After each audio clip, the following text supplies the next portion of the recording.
ਖੁਸ਼ਵੰਤ ਸਿੰਘ ਦੀ ਪੁਸਤਕ ਸਿੱਖ ਇਤਿਹਾਸ ਭਾਗ ਦੂਸਰਾ ਦਾ ਤੀਜਾ ਭਾਗ ਸਮਾਜਿਕ ਤੇ ਧਾਰਮਿਕ ਸੁਧਾਰ। ਕਾਂਡ 9 ਸਿੰਘ ਸਭਾ ਤੇ ਸਮਾਜਿਕ ਸੁਧਾਰ। ਪਿਛੋਕੜ ਈਸਾਈਆਂ ਤੇ ਹਿੰਦੂਆਂ ਦੀਆਂ ਪ੍ਰਚਾਰ ਗਤੀਵਿਧੀਆਂ। ਨਿਰੰਕਾਰੀ ਰਾਧਾ ਸੁਆਮੀ ਤੇ ਨਾਮਧਾਰੀ ਲਹਿਰਾਂ ਨੇ ਸਿੱਖ ਸਮੂਹ ਤੇ ਕੋਈ ਜ਼ਿਆਦਾ ਪ੍ਰਭਾਵ ਨਾ ਪਾਇਆ। ਪਹਿਲੀ ਲਹਿਰ ਤਾਂ ਉੱਤਰ ਪੱਛਮ ਦੇ ਸ਼ਹਿਰੀ ਸਿੱਖ ਸਮਾਜ ਤੱਕ ਹੀ ਸੀਮਤ ਰਹੀ। ਦੂਸਰੀ ਦਾ ਸਬੰਧ ਵਧੇਰੇ ਕਰਕੇ ਆਸਤਿਕਤਾ ਦੀਆਂ ਸਮੱਸਿਆਵਾਂ ਨਾਲ ਹੀ ਸੀ। ਤੀਸਰੀ ਦੀ ਤਾਂ ਹੋਂਦ ਹੀ ਮਲੇਰਕੋਟਲਾ ਦੇ ਪਰੇਡ ਮੈਦਾਨ ਵਿੱਚ ਝੁਲਸ ਕੇ ਖਤਮ ਕਰ ਦਿੱਤੀ ਗਈ ਸੀ। ਤਿੰਨੇ ਲਹਿਰਾਂ ਆਪਣੇ ਸੰਪਰਦਾਇਕ ਜੁੰਡਲੀਆਂ ਦੇ ਰੂਪ ਵਿੱਚ ਵਿਕਸਿਤ ਹੋਈਆਂ ਤੇ ਆਪਣੇ ਆਪਣੇ ਵਿਸ਼ੇਸ਼ ਗੁਰੂ ਦੀ ਭਗਤੀ ਤੇ ਆਪਣੇ ਗੁਪਤ ਤੇ ਰਹੱਸਮਈ ਧਾਰਮਿਕ ਸੰਸਕਾਰਕਾਂ ਦੀ ਵਰਤੋਂ ਵਿੱਚ ਮਸਤ ਰਹੀਆਂ। ਜਿਨ੍ਹਾਂ ਬੁਰਾਈਆਂ ਨੂੰ ਖਤਮ ਕਰਨ ਲਈ ਇਹ ਲਹਿਰਾਂ ਸ਼ੁਰੂ ਕੀਤੀਆਂ ਗਈਆਂ ਸਨ, ਉਹ ਉਸੇ ਤਰ੍ਹਾਂ ਹੀ ਬੇਰੋਕ ਜਾਰੀ ਰਹੀਆਂ। ਨੀਵੇਂ ਵਰਗਾਂ ਦੇ ਸਿੱਖਾਂ ਨਾਲ ਵਿਤਕਰਾ ਉਵੇਂ ਹੀ ਕੀਤਾ ਜਾਂਦਾ ਰਿਹਾ। ਅਮੀਰ ਲੋਕ ਸ਼ਰਾਬ ਪੀਣ ਤੇ ਵਿਭਚਾਰੀ ਜੀਵਨ ਵਿੱਚ ਗਲਤਾਨ ਰਹੇ। ਬ੍ਰਾਹਮਣਵਾਦੀ ਹਿੰਦੂ ਧਰਮ ਆਪਣੇ ਦੇਵੀ ਦੇਵਤਿਆਂ ਦੇ ਸਰਬਦੇਵ ਮੰਦਰਾਂ, ਸੰਸਕ੍ਰਿਤ ਮੰਦਰਾਂ ਦੇ ਅਸਪਸ਼ਟ ਗੁਣ ਗਾਉਣ ਤੇ ਜੋਤਸ਼ੀਆਂ, ਨਜ਼ੂਮੀਆਂ ਪੱਤਰੀ ਬਣਾਉਣ ਵਾਲੇ ਪਾਂਧਿਆਂ ਵਿੱਚ ਪਹਿਲਾਂ ਵਾਂਗ ਹੀ ਵਿਸ਼ਵਾਸ ਕਰਦਾ ਰਿਹਾ। ਸਿੱਖ ਜੋ ਇਨ੍ਹਾਂ ਮੱਤਾਂ ਦੀ 10 ਗੁਰੂਆਂ ਤੋਂ ਬਿਨਾਂ ਕਿਸੇ ਹੋਰ ਦੀ ਪੂਜਾ ਕਰਨ ਤੇ ਟੀਕਾ ਟਿੱਪਣੀ ਕਰਦੇ ਸਨ, ਉਹ ਵੀ ਗੁਰੂ ਨਾਨਕ ਤੇ ਗੋਬਿੰਦ ਦੇ ਵੰਸ਼ਜ ਵੇਦੀਆਂ ਤੇ ਸੋਢੀਆਂ ਅੱਗੇ ਡੰਡੌਤ ਕਰਦੇ ਤੇ ਮੱਥਾ ਟੇਕਦੇ ਸਨ, ਜਾਂ ਕਿਸੇ ਇੱਕ ਜਾਂ ਦੂਜੇ ਸੰਤ ਸਾਧੂ ਦਾ ਇਸ ਤਰ੍ਹਾਂ ਸਨਮਾਨ ਸਤਿਕਾਰ ਕਰਦੇ ਸਨ ਜਿਵੇਂ ਉਹ ਗੁਰੂ ਹੀ ਹੋਵੇ। ਸਿੱਖਾਂ ਦੇ ਨੈਤਿਕ ਪੱਧਰ ਦੇ ਪਤਨ ਜਿਤਨਾ ਹੀ ਗੰਭੀਰ ਮਸਲਾ ਸਿੱਖਾਂ ਦੀ ਘਟ ਰਹੀ ਸੰਖਿਆ ਸੀ। ਜਦੋਂ ਖਾਲਸੇ ਦੀ ਚੜ੍ਹਦੀ ਕਲਾ ਸੀ ਤਾਂ ਬਹੁਤ ਸਾਰੇ ਹਿੰਦੂਆਂ ਨੇ ਦਾੜੀਆਂ ਕੇਸ ਰੱਖ ਲਏ ਸਨ ਤੇ ਸਿੱਖ ਗੁਰੂ ਸਾਹਿਬਾਨ ਦੀ ਮੂੰਹ ਰੱਖਣੀ ਮਹਿਮਾ ਕਰਦੇ ਸਨ। ਪੰਜਾਬ ਦੇ ਇਲਹਾਕ ਪਿੱਛੋਂ ਇਹ ਫਸਰੀ ਬਟੇਰੇ ਫਿਰ ਹਿੰਦੂ ਛਤਰੀ ਤੇ ਜਾ ਬੈਠੇ। ਸੱਚੇ ਸੁੱਚੇ ਸਿੱਖ ਪਰਿਵਾਰ, ਜਿਨ੍ਹਾਂ ਦੇ ਅਜਿਹੇ ਹਿੰਦੂਆਂ ਨਾਲ ਬੜੇ ਗੂੜ੍ਹੇ ਪਰਿਵਾਰਕ ਸੰਬੰਧ ਸਨ, ਉਹ ਵੀ ਉਹਨਾਂ ਵਾਂਗ ਹੀ ਜਾ ਰਲੇ ਜਾਂ ਸਫਾ ਚੱਟ ਸਹਿਜਧਾਰੀ ਬਣ ਗਏ, ਕਿਉਂਕਿ ਕੁਝ ਪੀੜ੍ਹੀਆਂ ਪਹਿਲਾਂ ਉਹ ਹਿੰਦੂ ਹੀ ਸਨ ਤੇ ਉਹਨਾਂ ਦਾ ਵਰਤ ਵਿਹਾਰ ਹਿੰਦੂਆਂ ਨਾਲੋਂ ਟੁੱਟਾ ਨਹੀਂ ਸੀ। ਉਹਨਾਂ ਦੀ ਹਿੰਦੂ ਧਰਮ ਵਿੱਚ ਜਜ਼ਬ ਹੋਣ ਦੀ ਸੰਭਾਵਨਾ ਸੀ ਤੇ ਬੜੀ ਜਲਦੀ ਹੀ ਉਹਨਾਂ ਦੀ ਇੱਕ ਵੱਖਰੀ ਸੰਪਰਦਾਇ ਵਜੋਂ ਹੋਂਦ ਖਤਮ ਹੋ ਜਾਣੀ ਸੀ। ਸਿੱਖ ਧਰਮ ਦੇ ਵਿਖੰਡਨ ਦਾ ਇੱਕ ਕਾਰਨ ਤਾਂ ਇਸ ਦੀ ਨਿਹੱਥ ਜਨਮਜਾਤ ਸੁਭਾਵਕ ਕਮਜ਼ੋਰੀ ਤਾਂ ਸੀ ਹੀ, ਪਰ ਇਸ ਦੇ 3 ਹੋਰ ਕਾਰਨ ਵੀ ਸਨ। ਇੱਕ ਸੀ ਈਸਾਈ ਪ੍ਰਚਾਰਕਾਂ ਦੀਆਂ ਗਤੀਵਿਧੀਆਂ। ਦੂਸਰਾ ਨਵੀਂ ਹਿੰਦੂ ਸੰਸਥਾ ਆਰੀਆ ਸਮਾਜ ਦੀ ਧਰਮ ਸ਼ੁੱਧੀ ਮੁਹਿੰਮ। ਤੀਸਰਾ ਕਾਰਨ ਉਹ ਤਰਕਸ਼ੀਲਤਾ ਸੀ ਜੋ ਵਿਗਿਆਨਕ ਸੰਕਲਪਾਂ ਦੀ ਵਰਤੋਂ ਦੇ ਸ਼ੁਰੂ ਹੋਣ ਨਾਲ ਆਈ। 1835 ਈਸਵੀ ਵਿੱਚ ਲੁਧਿਆਣਾ ਵਿੱਚ ਇੱਕ ਪ੍ਰੈਸ ਬਾਈਟੇਰੀਅਨ ਯਾਨੀ ਪਾਦਰੀ ਸੰਘ ਸ਼ਾਸਨਵਾਦੀ ਸਥਾਪਿਤ ਕੀਤਾ ਗਿਆ ਸੀ। ਇਲਹਾਕ ਤੋਂ ਤੁਰਤ ਮਗਰੋਂ ਇਸ ਦੀਆਂ ਗਤੀਵਿਧੀਆਂ ਮਾਲਵੇ ਤੋਂ ਮਾਝੇ ਤੱਕ ਫੈਲ ਗਈਆਂ। ਚਰਚ ਪ੍ਰਚਾਰਕ ਸਭਾ ਨੇ ਆਪਣੇ ਕੇਂਦਰ ਅੰਮ੍ਰਿਤਸਰ ਤੇ ਲਾਹੌਰ ਦੇ ਆਲੇ ਦੁਆਲੇ ਤੇ ਪਹਾੜੀ ਜ਼ਿਲ੍ਹਿਆਂ ਵਿੱਚ ਖੋਲ੍ਹੇ।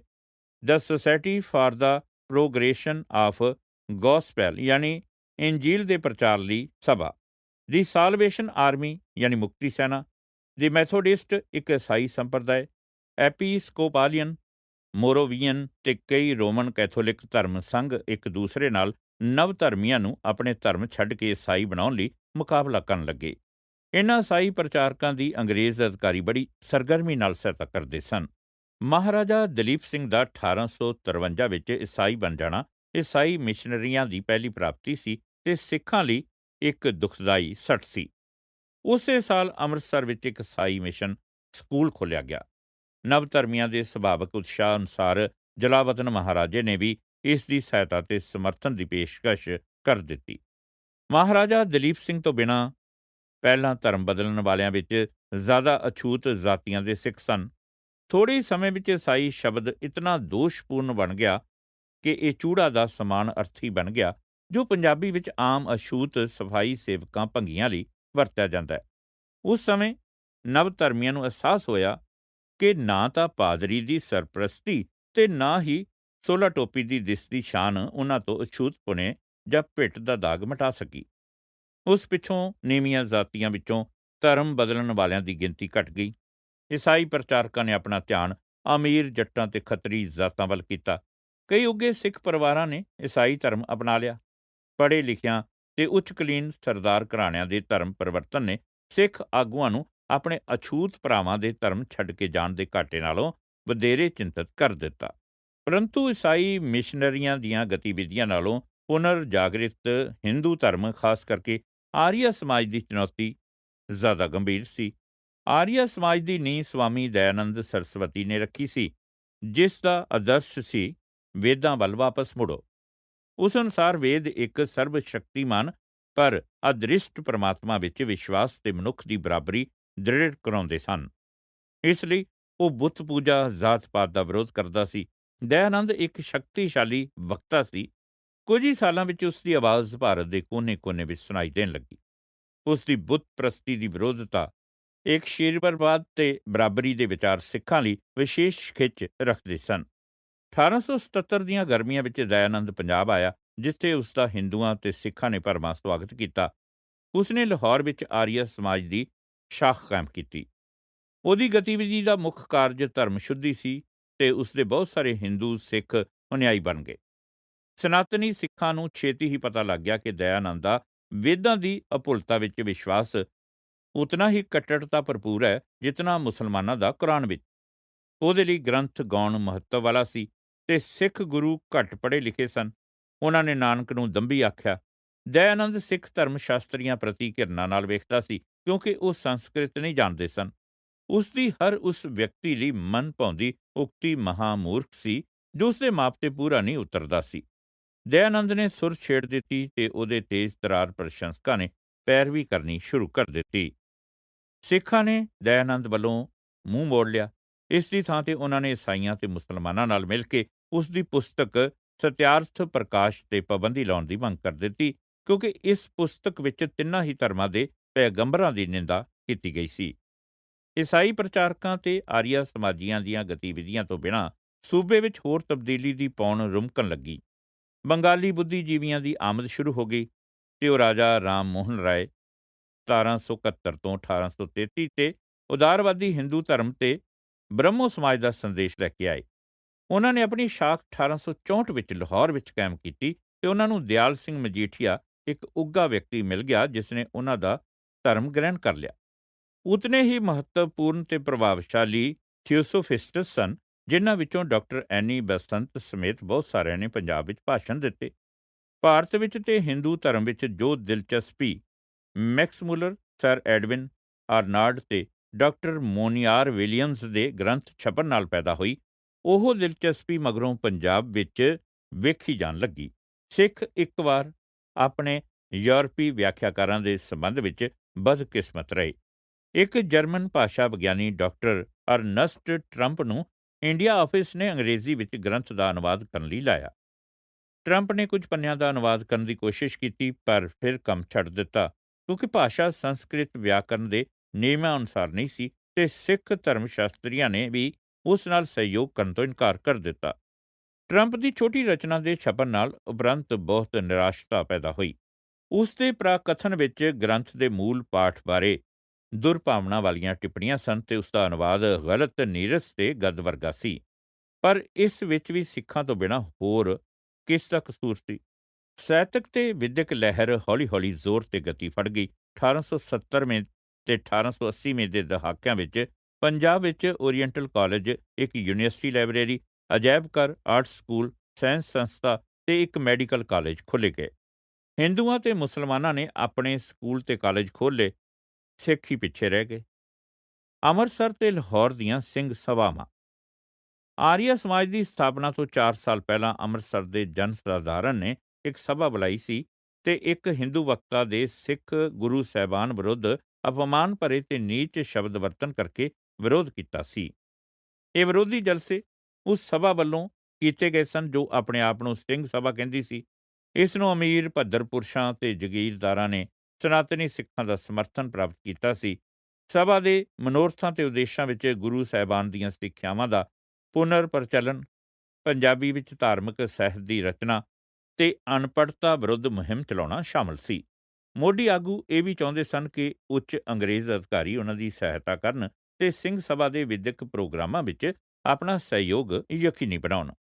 ਸਰਕਾਰਾਂ ਦੀ ਸਰਪ੍ਰਸਤੀ ਪ੍ਰਾਪਤ ਕਰਨ ਲਈ ਸਭਾ ਨੇ ਤਾਜ ਪ੍ਰਤੀ ਵਫਾਦਾਰੀ ਪ੍ਰਗਟਾਉਣ ਦਾ ਮਤਾ ਵੀ ਪਾਸ ਕੀਤਾ। ਅੰਮ੍ਰਿਤਸਰ ਸ਼੍ਰੀ ਸਿੰਘ ਸਭਾ ਦਾ ਪ੍ਰਧਾਨ ਠਾਕਰ ਸਿੰਘ ਸੰਧਾਵਾਲੀਆ ਸੀ। ਤੇ ਗਿਆਨੀ ਗਿਆਨ ਸਿੰਘ ਉਸ ਦਾ ਸਕੱਤਰ ਸੀ। ਸਰਕਾਰ ਨੇ ਇਸ ਸੰਸਥਾ ਦੀ ਵਿਦਿਅਕ ਯੋਜਨਾ ਦੀ ਸਰਪ੍ਰਸਤੀ ਕੀਤੀ। 1879 ਵਿੱਚ ਲਾਹੌਰ ਵਿੱਚ ਇੱਕ ਹੋਰ ਸਭਾ ਬਣਾਈ ਗਈ। ਇਸ ਸਭਾ ਦੇ ਆਗੂਆਂ ਵਿੱਚ ਮੱਧ ਵਰਗ ਦੇ ਪੜ੍ਹੇ ਲਿਖੇ ਤੇ ਉਤਸ਼ਾਹੀ ਗੁੱਟ ਸ਼ਾਮਲ ਸਨ। ਪੰਜਾਬ ਦਾ ਗਵਰਨਰ ਸਰ ਰਾਬਰਟ ਇਗਰਟਨ ਇਸ ਦਾ ਸਰਪ੍ਰਸਤ ਬਣਨ ਲਈ ਸਹਿਮਤ ਹੋ ਗਿਆ ਤੇ ਉਸਨੇ ਵਾਇਸਰਾਏ ਲਾਰਡ ਲੈਂਸਡਾਊਨ ਨੂੰ ਸਮਰਥਨ ਦੇਣ ਲਈ ਪ੍ਰੇਰਿਆ।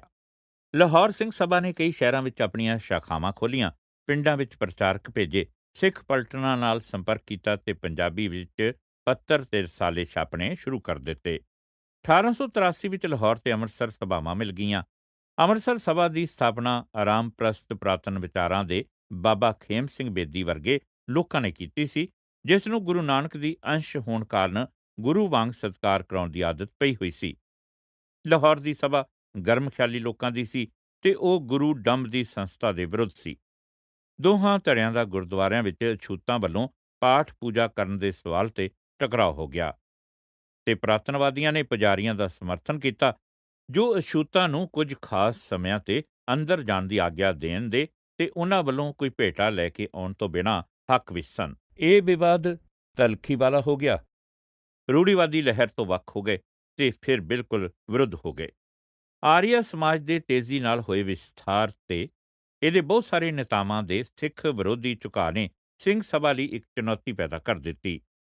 ਇਸ ਨੇ ਅੰਤ ਆਰੀਆ ਸਮਾਜ ਤੇ ਇਹਦੇ ਸਿੱਖ ਸਮਰਥਕਾਂ ਵਿੱਚ ਵਿਗਾੜ ਪਾ ਦਿੱਤਾ।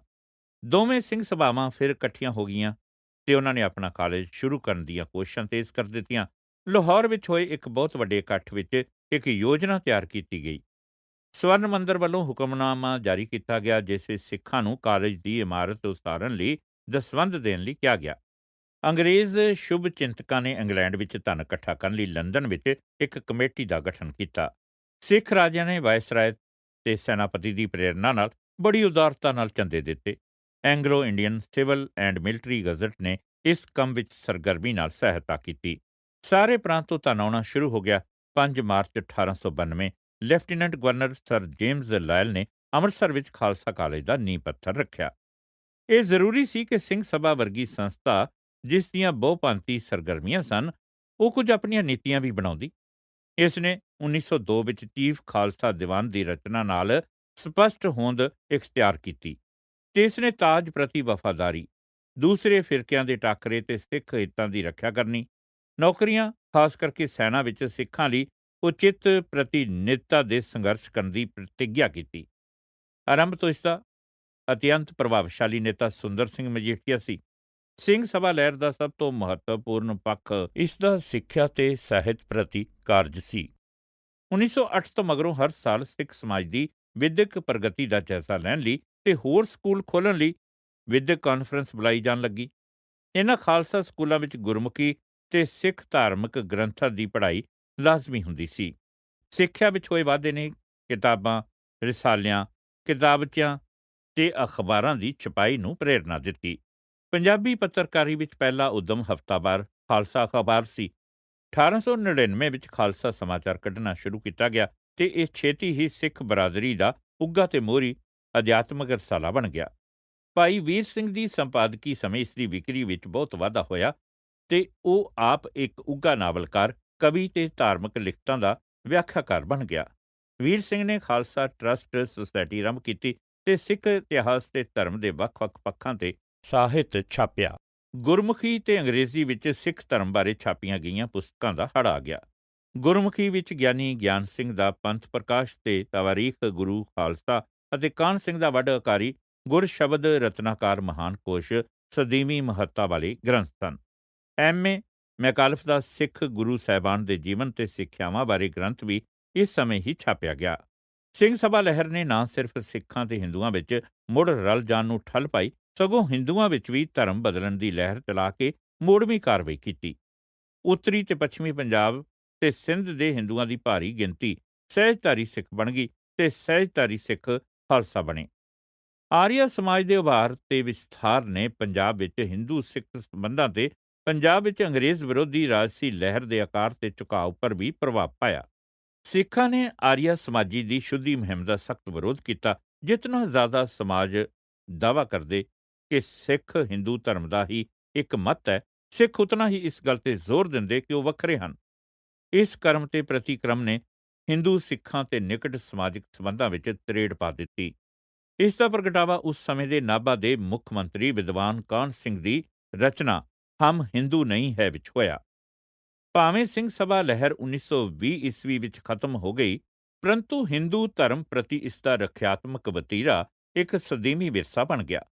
ਦਇਆਨੰਦ ਦੀਆਂ ਸਿੱਖਿਆਵਾਂ ਵਿੱਚ ਵੀ ਸਿਆਸੀ ਰੰਗਤ ਸੀ। ਹਿੰਦੂ ਧਰਮ ਨੂੰ ਉੱਤਰ ਵੈਦਿਕ ਕਾਲ ਦੇ ਮੰਦ ਪ੍ਰਭਾਵਾਂ ਤੋਂ ਸ਼ੁੱਧ ਕਰਨ ਦੀ ਇੱਛਾ ਦੇ ਨਾਲ-ਨਾਲ ਉਹ ਹਿੰਦੂ ਸਮਾਜ ਨੂੰ ਗੈਰ ਹਿੰਦੂ ਪ੍ਰਭਾਵਾਂ ਤੋਂ ਵੀ ਮੁਕਤ ਕਰਾਉਣ ਦਾ ਖੁਆਇਸ਼ਮੰਦ ਸੀ। ਉਸ ਦੀ ਇਸਲਾਮ ਤੇ ਈਸਾਈਆਂ ਦੀ ਲੋਚਨਾ ਅਸਲ ਵਿੱਚ ਭਾਰਤੀ ਮੁਸਲਮਾਨਾਂ ਤੇ ਅੰਗਰੇਜ਼ਾਂ ਦੀ ਲੋਚਨਾ ਸੀ। ਇਸ ਦੇ ਫਲਸਰੂਪ ਆਰੀਆ ਸਮਾਜ ਵੱਲੋਂ ਹਿੰਦੂ ਧਰਮ ਦੇ ਉਥਾਨ ਨੇ ਮੁਸਲਮਾਨਾਂ ਤੇ ਅੰਗਰੇਜ਼ਾਂ ਪ੍ਰਤੀ ਵਿਰੋਧੀ ਝੁਕਾਅ ਨੂੰ ਜਨਮ ਦਿੱਤਾ, ਜੋ ਆਮ ਹੀ ਪੰਜਾਬੀ ਹਿੰਦੂ ਰਾਸ਼ਟਰਵਾਦੀਆਂ ਦੇ ਭਾਸ਼ਣਾਂ ਵਿੱਚ ਵੇਖਿਆ ਜਾ ਸਕਦਾ ਸੀ।